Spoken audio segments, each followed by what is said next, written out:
Bonjour à tous, j'espère que vous allez bien, c'est Thibaut de la société DM Trading. Aujourd'hui, une nouvelle vidéo sur le contexte de marché, un élément extrêmement important pour comprendre pourquoi à certains moments on a des taux de réussite et des trades qui fonctionnent le mieux et pourquoi à certains moments on galère. Tout simplement parce que le contexte n'est pas idéal pour notre style de trading. Nous sommes des traders de cassure, que l'on traite des cassures de range standard, des contractions de volatilité, des figures chartistes qui matérialisent des contractions de volatilité. Nous sommes des traders de cassure et il y a des moments où ça fonctionne bien mieux que d'autres et c'est ces moments-là où il faut capitaliser sur les marchés. On va le voir, en début d'année sur le marché européen, c'était exceptionnel et puis depuis quelques temps, c'est vraiment très pauvre en opportunités. Avant de commencer, laissez un gros pouce. Allez, on essaie de casser la barre des 50 likes, ça me fait toujours plaisir. Vous laissez un commentaire si vous avez des questions, comment vous détectez le contexte de marché, quel indicateur vous utilisez, quels outils vous utilisez, et puis abonnez-vous, vous êtes nombreux à pas être abonnés, pour ne rien rater, du coup abonnez-vous et cliquez sur la petite cloche. Voilà. Alors, plusieurs choses pour élaborer et mettre en évidence le contexte de marché. Je vous le disais, on n'a pas le même taux de réussite quand on a un contexte de marché favorable et défavorable, mais on a plusieurs outils qui peuvent nous indiquer quel est l'état du contexte. On a d'abord des ratios de net high, net low, je vous en avais déjà parlé sur une vidéo précédente. C'est des ratios qui sont disponibles sur StockChart, je crois, et qui permet de calculer, donc additionner les actions sur le Nasdaq qui font des plus hauts sur 52 semaines et soustraire celles qui font des plus bas sur 52 semaines, ce qui nous fait plus 1, moins 2, plus 7, plus 100, moins 100, et plus le ratio est positif, plus on est sur un marché qui est en forme, puisque naturellement des actions vont dépasser, vont faire des plus hauts sur 52 semaines. Naturellement, si on fait des ratios négatifs, et ben là on sera plutôt sur un marché qui est baissier. Bon, ça c'est un peu embêtant parce qu'il faut aller sur des sites externes. On va essayer de trouver des outils que moi j'utilise pour déterminer si le contexte est favorable, et des outils qui sont simples que vous pouvez utiliser sur n'importe quelle de vos plateformes. Vous allez sur vos indices, donc ça peut être le Nasdaq, le S&P, le CAC 40, et vous ajoutez la moyenne mobile numéro 10 et la moyenne mobile 20. Simple, il n'y a pas besoin de faire compliqué. Et tout simplement, quand vous êtes au-dessus des moyennes mobiles 10 et moyennes mobiles 20, vous êtes dans une dynamique qui est plutôt favorable. En dessous, vous êtes dans une dynamique qui est plutôt défavorable. Et ça permet de mettre en évidence les flux de capitaux sur les indices de référence.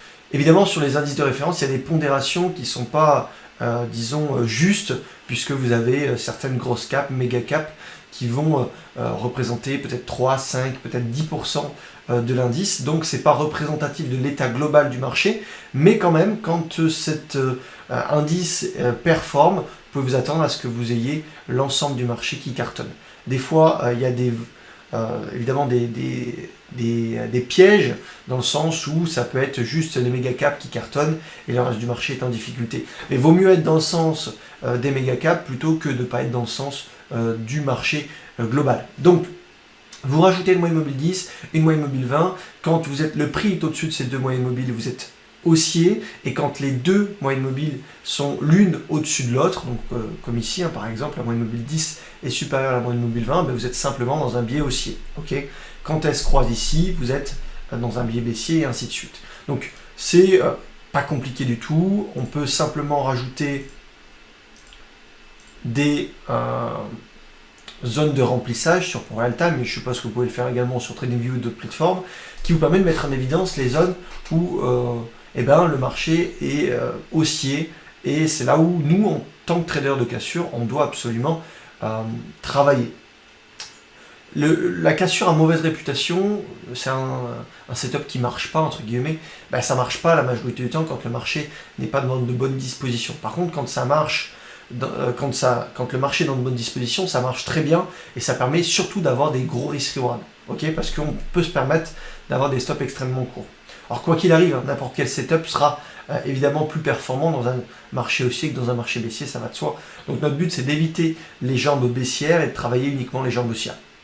Donc on voit que sur Nasdaq, on a eu un début d'année, 6 mois au début d'année qui était assez florissant, et que là on est vraiment en difficulté. Alors moi j'ai commencé à reprendre des achats sur le marché américain depuis 2 jours, parce qu'on a eu une grosse bougie ici avec des volumes qui a cassé les 2 mois immobiles, et là on évolue au-dessus de ces 2 mois immobiles. Alors il n'y a pas eu encore le croisement, hein, vous le voyez, le croisement va survenir aujourd'hui ou demain, mais c'est quelque chose qui me semble intéressant, un rallye qui pourrait commencer. Donc si on retourne un petit peu dans le passé, on voit qu'en 2022, il n'y a pas grand-chose à faire. C'est vrai qu'on a ce vilain défaut, et tous, je pense, hein, je parle de moi, mais je le vois aussi chez les étudiants, on a tendance à vouloir trader, c'est en nous, on veut trader, c'est quelque chose qui nous plaît, c'est quelque chose qui nous stimule, mais voilà, il y a des périodes comme 2022 où franchement, à part 2 mini-rallyes, peut-être 3 ici, il n'y avait rien à faire, voilà. D'ailleurs, c'est pendant ces rallyes-là qu'on a pu faire des jolis trades. Le reste du temps, on est dans un marché qui est baissier et il y a pas grand-chose à faire. Donc on voit que 2022 était une année assez compliquée, mais si on retourne dans le passé, on a relativement des marchés haussiers. Bon, 2020, 2021 était exceptionnel, mais même 2018, 2019 était une très belle année, 2019, 2018 mitigé, et 2017 très très belle année également. Donc c'est un outil simple, mais qui permet de nous mettre dans la majorité des cas, dans le sens du marché, sans prendre trop de risques sur notre portefeuille. Après, évidemment, ça ne nous fait pas gagner. Derrière, il faut appliquer une méthode, il faut repérer des opportunités, il faut prendre les cassures, il faut bien les gérer, il faut accepter la perte, c'est primordial. Mais voilà, les cassures fonctionnent dans ce genre de marché quand on a vraiment un marché qui est favorable, alors que quand on a un marché qui est défavorable, là, il faut oublier les tradings de cassure, il faut peut-être prendre des tradings de pullback et, quoi qu'il arrive, être un petit peu plus léger sur cette taille de position. Alors là, je me suis mis sur le CAC 40 parce que c'était vraiment une année assez intéressante, à la fois en début d'année où c'était vraiment un carton plein, hein. Je crois que au mois de décembre, janvier, on a dû faire 20-25% de performance sur le capital en très peu de temps, et puis derrière, on en a vraiment chier pour garder ce genre de performance. On a même eu un drawdown, donc c'est pour montrer vraiment les conditions de marché, le contexte de marché, c'est extrêmement important.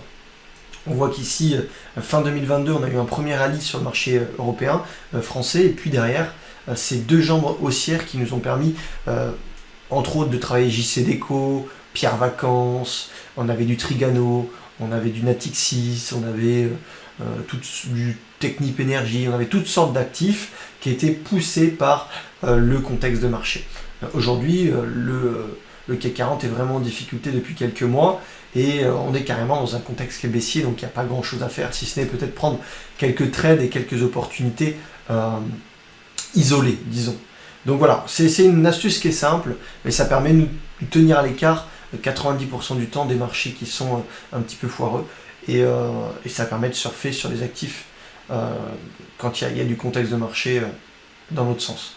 Voilà, c'est pas hyper compliqué, mais c'est quelque chose qu'on a tendance à oublier parce qu'on a envie de trader, on a envie d'être dans le marché, et malheureusement c'est ce qui nous coûte la plupart du temps notre performance. Ok, donc une astuce simple, moyenne mobile 10, moyenne mobile 20, sinon vous avez des ratios comme net high, net low disponibles sur certains sites, mais ce genre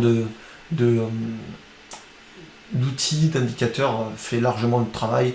Ce sont des moyennes mobiles qui sont les plus utilisés par les institutionnels, les traders, donc pourquoi ne pas les utiliser, ça serait dommage. Donc absolument pas compliqué, une moyenne mobile 10, une moyenne mobile 20, quand on est au-dessus on est haussier, quand on est en dessous on est baissier. Vous pouvez rajouter un remplissage pour identifier rapidement en un seul coup d'œil les dynamiques, et puis voilà, on voit que sur le CAC 40 on est dans un contexte qui est difficile, alors que sur le Nasdaq on est en train de se reprendre, et pourquoi pas tenter un nouveau rallye haussier. Voilà, si vous avez des questions, n'hésitez pas, vous m'écrivez par email à contact@dmtrading.fr, et puis ce n'est que le début du process, c'est disons la base qu'il faut comprendre. Derrière vous avez un process de sélection des actions, vous avez un process de mise en place d'une stratégie, d'un plan de trading, d'un point d'entrée, d'un point de sortie, comment gérer correctement le trade avec des screeners, etc., etc. Donc c'est vraiment le début d'une chaîne assez longue, mais si on n'a pas ça, déjà on se met dans un contexte assez difficile, et c'est pas le but. Allez, salut!